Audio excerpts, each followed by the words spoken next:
Welcome to The Explainer. Today, we're digging into a really weird idea that a lot of modern companies are pretty much designed to make you poor. It's a total 180 from how things used to be, when businesses were actually built to last. So let's break down why this is happening and what it means for your wallet. All right, let's just dive right in with a number that is, frankly, pretty shocking.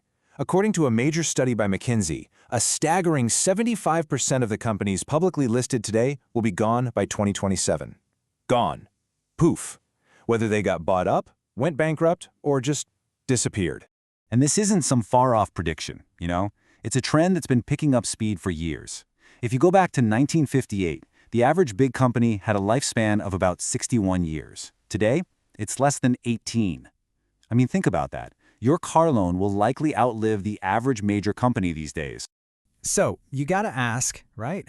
Why are businesses flaming out so fast? And, more importantly, how does all their short-term, frantic thinking actually hit your bank account? Well, the answer is way more connected to your daily shopping habits than you might think. So what's really going on here?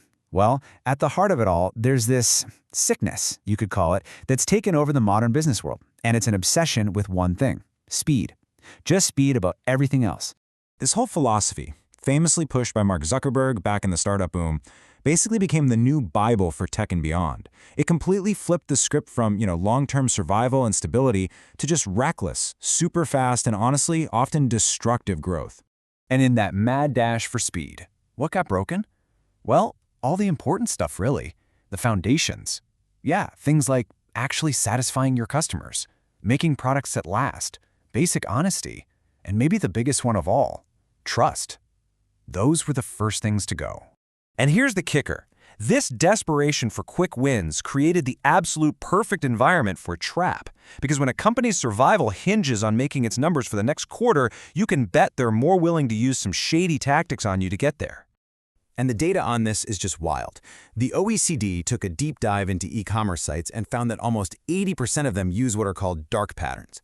And let me be clear, these aren't coding mistakes. They are carefully crafted psychological tricks designed for one reason and one reason only: to manipulate you into buying stuff. Oh, you've totally seen these. That ticking countdown timer that just screams at you to buy now before the deal is gone forever. Or the "hurry, only 3 left" alert that's been saying 3 left since last Tuesday. It's all built to trigger your FOMO, that fear of missing out, and get you to hit buy before your brain can catch up.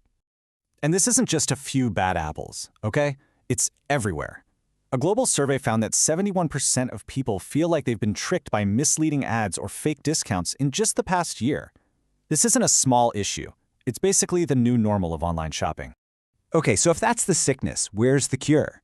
Well, to find it, we have to look at the survivors. We have to look at this tiny, tiny fraction of companies, just 0.03%, that have actually managed to stick around for over 100 years. We're talking about companies like Kongogami, a construction company in Japan that was founded in the year 578. That is insane. It's over 1,400 years old, and it's still around. These kinds of businesses are playing a totally different game than the modern grow-at-all-costs startups. So what's their secret sauce? It's not some crazy, complex algorithm or growth hack. It's actually shockingly simple. They focus on 3 core ideas. 1, they treat trust like it's their most valuable asset. 2, they play the long game. They're focused on survival, not just winning the next sales cycle. And 3, they're humble enough to admit when they mess up and actually fix it. Now this slide is fascinating. Take Toyota. Back in 2009, they had this huge crisis. They had to recall 8 million cars, a total disaster, right? But instead of hiding, they owned it immediately.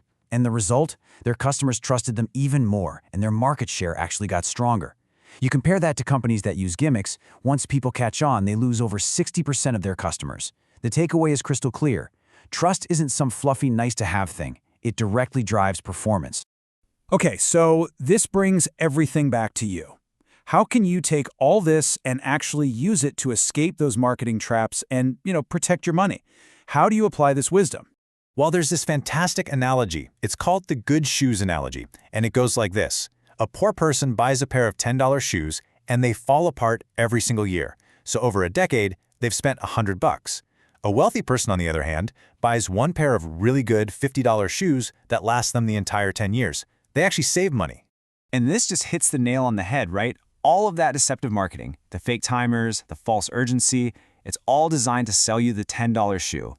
But that good deal up front, the one that feels cheap, almost always ends up being more expensive down the road, either because the thing breaks or you just bought something you didn't even need. And look, the data shows that people are starting to get it. A huge 88% of us are more likely to buy again from a brand we actually trust. And get this, over 60% of people will not only shop exclusively with that brand, they're willing to pay more for the product, just for that peace of mind, for that certainty. So I'll leave you with this idea to chew on. The next time you're about to buy something, maybe the question isn't what's the cheapest option. Maybe the better question to ask is, what is the most certain option?